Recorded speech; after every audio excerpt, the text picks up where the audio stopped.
حضور نبی کریم سرور دو عالم صلی اللہ علیہ وسلم نے ہمیں یہ سکھایا کہ جو چھوٹی سے چھوٹی نعمت بھی تمہیں حاصل ہو اس پر اللہ تبارک و تعالیٰ کا شکر ادا کرنے کی عادت ڈالو۔ ایک حدیث میں آتا ہے کہ ایک مرتبہ رسول کریم سرور دو عالم صلی اللہ علیہ وسلم گھر میں تھے تو کھانے کے لیے کچھ موجود نہیں تھا۔ سرکار دو عالم صلی اللہ علیہ وسلم نے فاقے بھی جھیلے ہیں ہماری خاطر، تو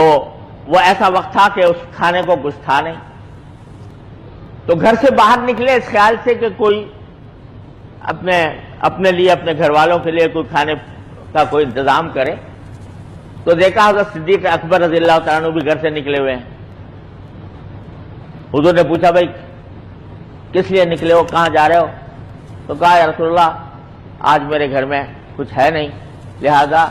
کچھ باہر نکلا ہوں کہ کوئی اپنے گھر والوں کے لیے کوئی کھانے پینے کی چیز تلاش کروں۔ آپ نے فرمایا کہ جس چیز نے تمہیں نکالا اسی نے مجھے بھی نکالا، یعنی جس بھوک کی خاطر تم نکلے ہو وہی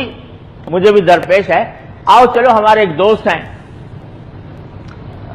انصاری صحابی ہیں، ان کا ایک باغ ہے، وہ وہاں اس باغ میں ہوں گے، اس باغ میں چلتے ہیں ان کے پاس، وہ خوش ہو جائیں گے۔ چنانچہ حضور نبی کریم صلی اللہ علیہ وسلم ان کے باغ میں تشریف لے گئے اور باغ کے اندر داخل ہوئے۔ وہ جو انصاری صحابی تھے وہ رسول کریم صلی اللہ علیہ وسلم کو اور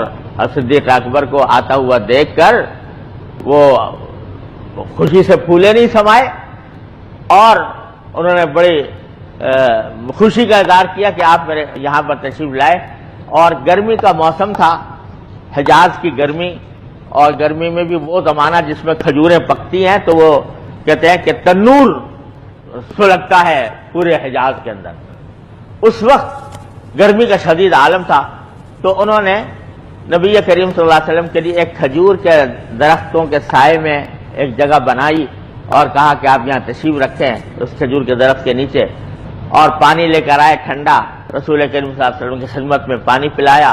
اور کھجوریں جو تازہ تازہ اتر رہی تھی وہ لا کر سرکار دو عالم صلی اللہ علیہ وسلم کی خدمت میں پیش کی۔ آپ نے کھجوریں تناول فرمائی، پانی پیا، اور پھر سب سے خطاب کرتے ہوئے فرمایا کہ یہ بھی وہ نعمت ہے اللہ تعالیٰ کی کہ جس کے بارے میں قرآن نے سورہ تکاثر میں فرمایا لَتُسْأَلُنَّ يَوْمَئِذٍ عَنِ النَّعِيمِ، کہ اس دن تم سے نعمتوں کے بارے میں پوچھا جائے گا کہ میری نعمتوں کا کیا شکر ادا کیا، کیا حق ادا کیا۔ یہ بھی وہ نعمت ہے جو لہذا ہمیں اس کا شکر ادا کرنا چاہیے، اللہ تبارک و تعالیٰ کا کہ اس نعمت کا شکر گزار ہونا چاہیے۔ اب ذرا بتائیے کہ گرمی کا موسم ہے، سایہ بھی کوئی ایئر کنڈیشن نہیں چل رہا، وہ سایہ کھجور کے درخت کا سایہ، پانی بھی ٹھنڈا، ٹھنڈے سے مانا یہ وہ کولر میں یا فریج میں رکھا ہوا پانی تو نہیں تھا، لیکن قدرتی پانی تھا، اس میں جو کچھ بھی ٹھنڈ ہوگی وہ حضور اقدس صلی اللہ علیہ وسلم نے پیا۔ اور کھجوریں، کوئی بہت بڑا کھانا نہیں، کوئی لمبا چوڑا دسترخوان نہیں، کھجوریں تناول فرمائی،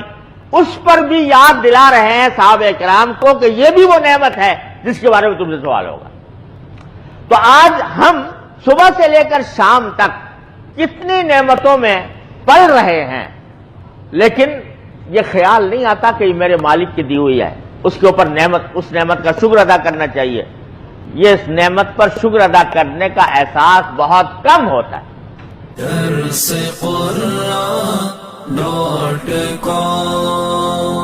www.dasquran.com